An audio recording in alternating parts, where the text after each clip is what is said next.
What is going on, guys? It is 2021 and I still haven't cut my hair. Leave the haircut emoji if I should. I've been growing it now since lockdowns happened, so you'll know that we're still in lockdown here in Canada, depending on how long my hair is.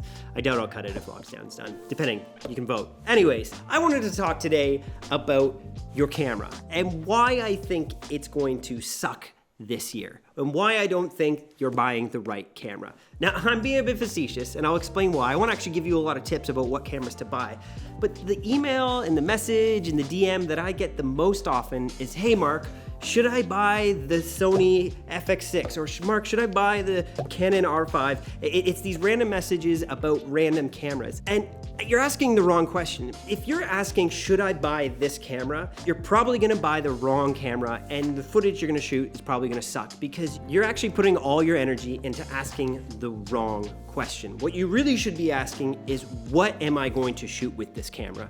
Not only will that make you a better filmmaker if you're focusing on what you're shooting, because what you're shooting is what's actually cinematic. The camera isn't the cinematic part.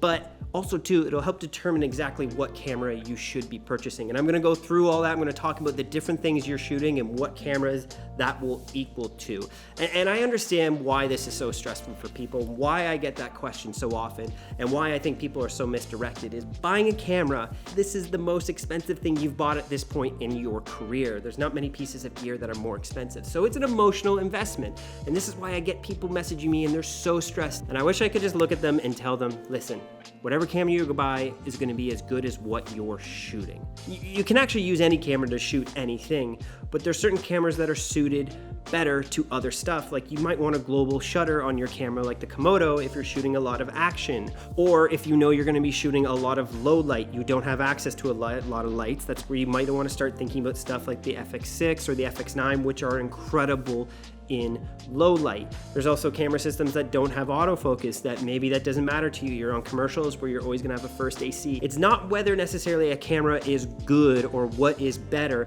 it's what are you shooting? And I have lots of videos on this channel talking about how to improve what you're shooting, but let's talk today about the different levels of camera and as the prices go up, why you would need this camera. I wanna help give you a practical guide to why you should be purchasing certain cameras. And by the way, if you want to use an iPhone to shoot a feature film or Red camera to vlog, do that. These are just principles, they're not rules. You got to use the camera that you feel works best for you, and that might be different than something I say in this video.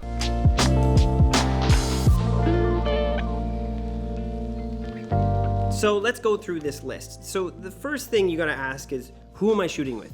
If you're just shooting by yourself and you're just learning filmmaking or just getting into photography or cinematography, probably all you need is an iPhone or one of the entry-level mirrorless cameras like some of these that I've listed here. Now, I don't use these entry-level mirrorless cameras, so I can't give you any information about them. It's not that they're bad cameras, they're just not suited for the needs and the work that I'm doing.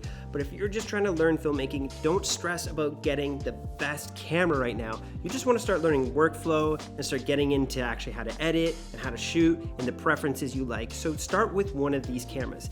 Now, if you are doing a bit more professional work, if you're shooting weddings, or here's the most important thing, if you're just needing one mic input, if you only ever need to plug in one mic into your camera, then this is when you can consider things like the R5 or the Sony a7S III. If you ever need to plug in a second mic or you need timecode, this is when you're gonna need to upgrade. Or I know there is fixes, you can get Tentacles or you can get the UltraSync 1 and you can start doing timecode into a mirrorless camera and then you can convert that in post and you can get extra soft. But just like I'm saying, there's so many extra steps. To me, if you're gonna need timecode, you're gonna wanna bump up to the next level of camera, which I'll talk in a second. But these new mirrorless cameras are amazing. So if you only ever need to shoot beautiful images, and you're not too concerned about sound, the R5 is a great camera. The Sony a7S III, I think, is even a better camera for video. Not necessarily stills, but for video, it's certainly more usable and it's a great camera. So these are kind of the cameras you want. But now, if you're shooting more corporate and you're gonna need to start plugging in XLR, this is when you're gonna wanna go to what I would call entry-level cinema cameras. So I'm talking like a Canon C200 or the generation before with the Sony FS5, or even I would call it the FS7. Maybe that's mid-level cinema, but still it never had timecode in. But this is when you have multiple XLR balanced phantom power audio inputs. This is when you're starting to collaborate with a sound guy and he's gonna send you sound, or maybe you'll have multiple cameras and you can just do a clap sync. These are the cameras you want to use.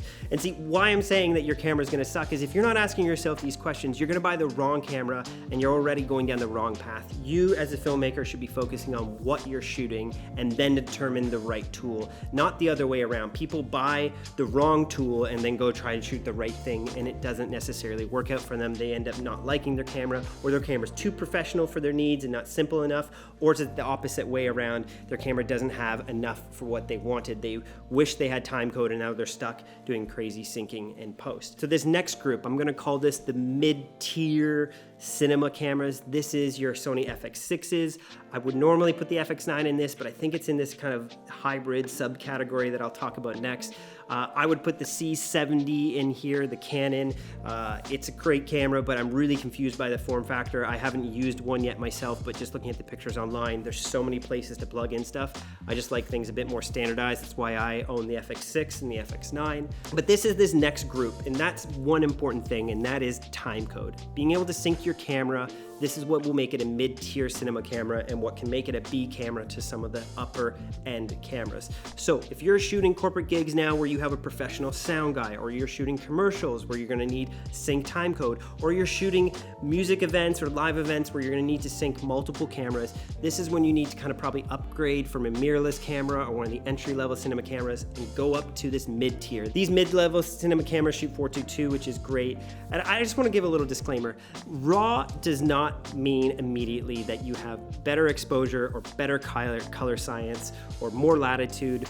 RAW is actually a bit of a fallacy. Nothing is truly raw, because raw is actually technically uncompressed, and all of the raws out there are compressed. One of the only uncompressed cameras out there, I think, was the Dalsa. I remember when we used that, it was like, we had to have like a whole rack of hard drives just to get the footage off that, because it was truly uncompressed. So when someone just says like, I only like to shoot raw, when it comes to cinema cameras, well, RAW is amazing and RAW is great, but that doesn't necessarily mean that a 422 or 444 is terrible. You want to know if the color science is the best on the camera. That's why I'm totally satisfied for most things shooting on my FX9, 422, and S-Log3, because I'm getting about 13 stops of latitude, but also too, the color science really works for me well. I know how to work with Sony as well, and so that's why I'm happy with that. So that's why I'm going to place the FX9 kind of off in this like no man's land between mid-level and this next tier, which I'm calling the top level pro cinema cameras. It's in its own category. And the reason why the FX9 isn't in the top tier category, which I normally would think about putting it there, is it doesn't have global shutter. It still has rolling shutter in it. A global shutter allows you to move the camera around really rapidly and not get those streaks like when there's lightning or a flash, and it also doesn't give you that wobbly thing when you're panning really quickly.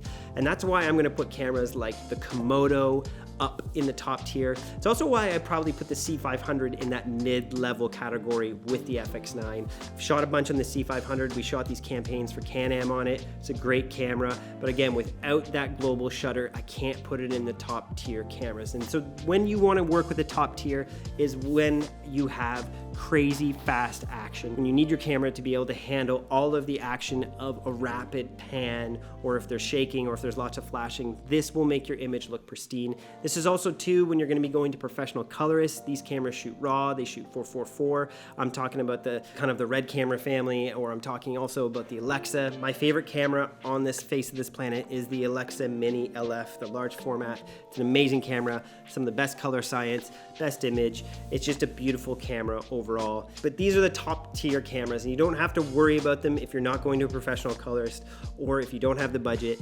They have everything, like I'm saying, good codecs, time code sync, and the Alexas, they use some amazing technology with their electronic shutters to get rid of any rolling shutter. So these are the top tier cameras. You don't need to necessarily stress about them. If you're trying to shoot most things like a documentary, although the Alexa is beautiful and the Red camera is beautiful, you don't necessarily need them to capture a beautiful film. We shot full commercials on the C500. Now, we used the Komodo for certain scenes when we wanted to make sure that the trees weren't bending when we were panning really quick.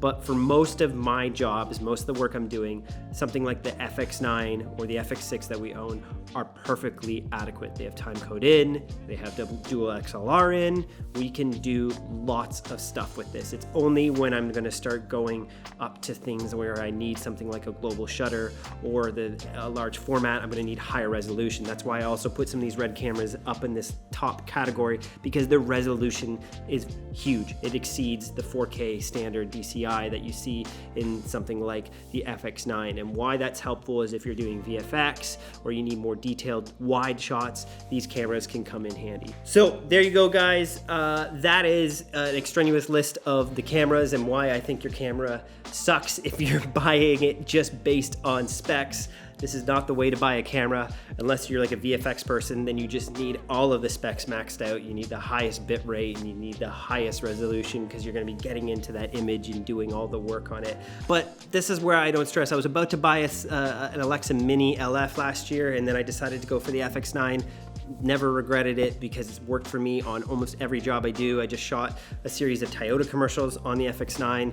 We just realized we didn't need to go up to something like the Mini. It was perfectly fine for what we needed. But there are times that I do need to use something that has more of like a global shutter feel, or I'm working with a certain colorist who may want to use that for the color science. It depends what we're doing. But there you go, guys. That's a list. Let me know what your cameras you're looking forward to this year down below. Let me know what ones you want, and let me know your opinions.